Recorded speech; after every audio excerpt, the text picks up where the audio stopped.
સાણંદમાં ફટાકડાના ગોડાઉનમાં દરોડા. અમથાપુરા ગામમાં અંબિકા ટ્રેડલિંક્સના ગોડાઉનમાં દરોડા પાડવામાં આવ્યા છે. અંબિકા ફટાકડાની ફેક્ટરીમાં અધિકારીઓની ટીમ ત્રાટકી. ગોડાઉનમાંથી કરોડો રૂપિયાનો મુદ્દામાલ જપ્ત કરાયો છે. 39,57,90,000થી પણ વધુનો આ મુદ્દામાલ છે. 31 માર્ચે કંપનીનું લાયસન્સ એક્સપાયર થઈ ગયું છે. પરવાનો રિન્યુ નથી કરાવ્યો છતાં પણ આ ગોડાઉન ચાલી રહ્યું હતું.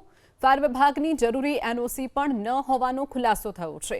2 ગોડાઉનમાં પરવાનો રિન્યુ કરાવ્યા વગર જ ફટાકડાનો જથ્થો સંગ્રહ કરાતો હોવાનો ખુલાસો થયો છે. વધુ વિગતો સાથે સંવાદદાતા રાજલ બારોટ આપણી સાથે જોડાઈ ગયા છે. રાજલ, જે રીતે ફટાકડાના ગોડાઉન ઉપર તપાસ કરવામાં આવી છે, 2 દિવસ પહેલા જે આગ લાગવાની ઘટના બની હતી અને ત્યારબાદથી જે ટીમ સફાળી જાગી છે, ત્યારે કરોડો રૂપિયાનો મુદ્દામાલ જપ્ત કરાયો છે. શું વિગતો?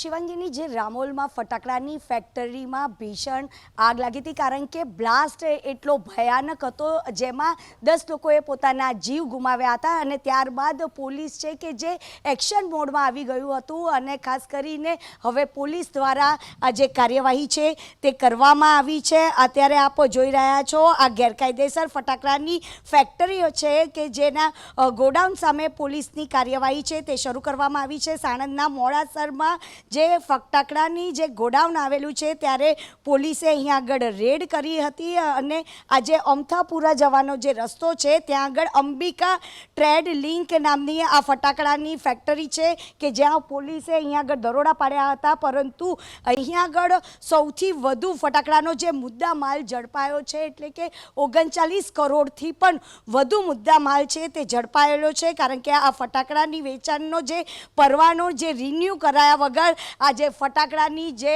ગોડાઉન છે તે ધમધમતું હતું. આપ જોઈ રહ્યા છો કે અહીંયા આગળ જે ફટાકડાનું જે પેકેજિંગ હોય તે થતું હોય તેવું લાગી રહ્યું છે, કારણ કે ફટાકડાના જે બોક્સ છે તે અહીંયા આગળ નજરે પડી રહ્યા છે. એટલે કે પોલીસે સૌથી મોટી જે કાર્યવાહી છે તે અહીંયા આગળ કરવામાં આવી છે અને અહીંયા આગળ ગેરકાયદેસર ફટાકડાનો જથ્થો રાખવામાં આવતો હોવાનો જે આરોપ છે તે લાગ્યો હતો. ખાસ કરીને ફાયરની એનઓસી પણ મેળવવામાં ન આવી હોવાના કારણે જે અહીંયા આગળ કામ કરતા અમિત મોદીની જે મુખ્ય ભૂમિકા હતી અને કિશન પટેલ, આ બંનેની ધરપકડ છે તે કરી દેવામાં આવી છે. ત્યારે માનવ જીવન જોખમાય તેવા જે આરોપો છે તે અહીંયા આગળ લાગી રહ્યા છે. આપ જોઈ રહ્યા છો ખૂબ જ મોટું અહીંયા આગળ જે ફટાકડાનું જે ગોડાઉન છે તેમાં પોલીસે કાર્યવાહી કરી હતી અને ત્યારબાદ આ જે કરોડોનો જે ફટાકડાનો જે મુદ્દા માલ છે તે ઝડપી પાડ્યો છે અને બંને આરોપીઓને એકબીજાની મદદગારી કરીને જે ગુનો છે તે આચરવામાં આવ્યો છે અને પોલીસ